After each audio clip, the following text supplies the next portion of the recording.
pembelajaran di mata kuliah Teknologi Sediaan Liquid Semi Solid dan Non-Steril untuk Universitas. Let's check this out.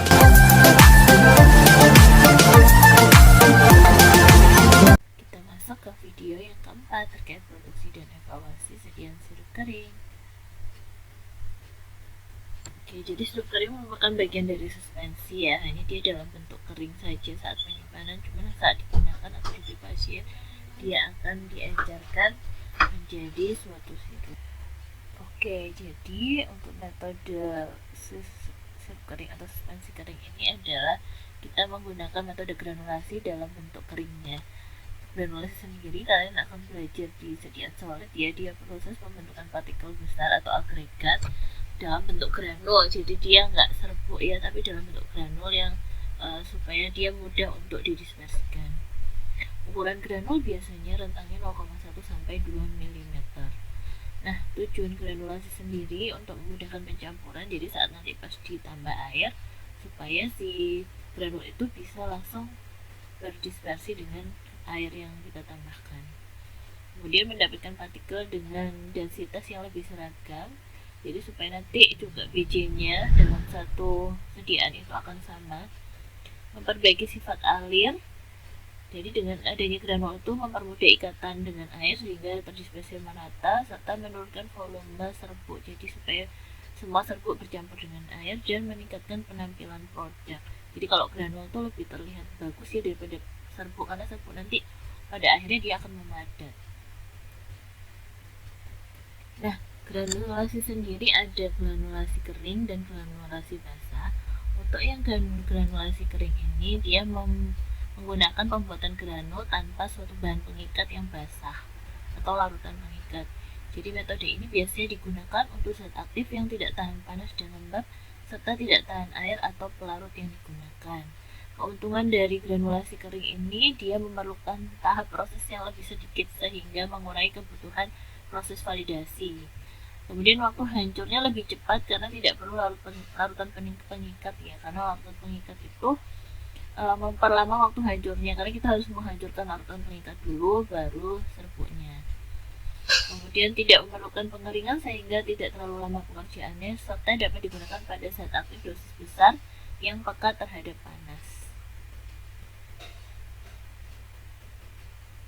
Nah, berikut adalah tahapan granulasi kering. Jadi pertama, semua bahan-bahan itu kita campur ya, kita haluskan, kemudian kita campur dengan bahan aktif dan bahan tambahan. Setelah itu kita slugging. Slugging itu serbuk ditekan ke dalam cetakan yang besar, jadi dibuat suatu sediaan masanya lebih besar ya. Kemudian diperolehlah masa yang disebut slug. Jadi kayak granul ya, granul tapi sudah ada cetakannya. Kemudian setelah dilakukan slugging, slug tersebut diayak dengan dilewatkan pada ayakan mesh yang disebut oscillating granulator. Lalu ukuran granul yang diperkecil dari granul sebelumnya dimasukkan pada ayakan. Kemudian yang kedua adalah granulasi basah. Jadi kalau granulasi kering itu tidak memerlukan pengikat ya. Kalau granulasi basah itu untuk zat aktif yang sulit dicetak. Kalau slug tadi kan harus dicetak, sehingga sifat aliran dan kompresibilitasnya kurang baik. Oleh karena itu kita pakai zat pengikat, penghancur dan pengisi. Keuntungannya granulasi basah, dia bisa digunakan untuk zat aktif dosis besar yang sulit mengalir, sehingga meningkatkan ikatan antar zatnya, tapi masih bisa untuk didispersikan. Kemudian distribusi dan keseragaman kandungannya lebih baik dan lebih mudah larut, dan ini biasanya digunakan untuk yang dosis kecil. Zat warna bisa lebih homogen karena dia dilarutkan di zat pengikat. Serbuk dapat ditangani dengan menghasilkan kontaminasi udara serta mampu mencegah pemisahan komponen campuran selama proses. Proses di sini proses produksi ya. Berikut adalah tahapannya. Jadi hampir sama, dihaluskan dulu semua bahan aktif dan bahan tambahannya, kemudian dicampur. Nah, setelah dicampur lalu ditambahkan larutan pengikat.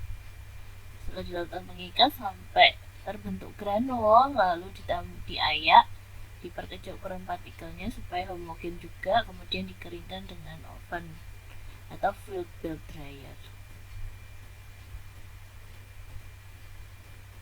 Nah, evaluasi yang dilakukan pada sediaan sirup kering itu ada beberapa ya, karena dia bentuknya kering maka kita harus membuat dua evaluasi. Yang pertama, evaluasi saat dia dalam bentuk kering, dan juga evaluasi saat dia sudah direkonstitusi atau didispersikan dengan air.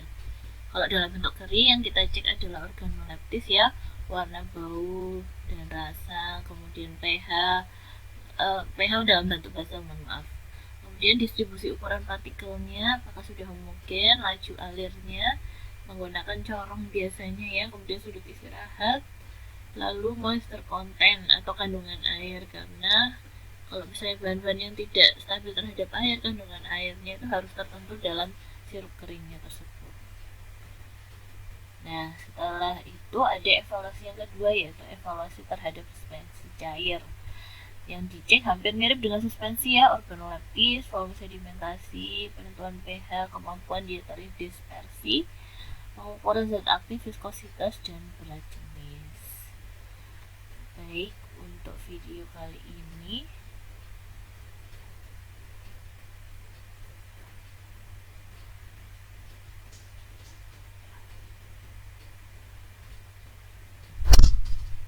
akan kita lanjutkan di video yang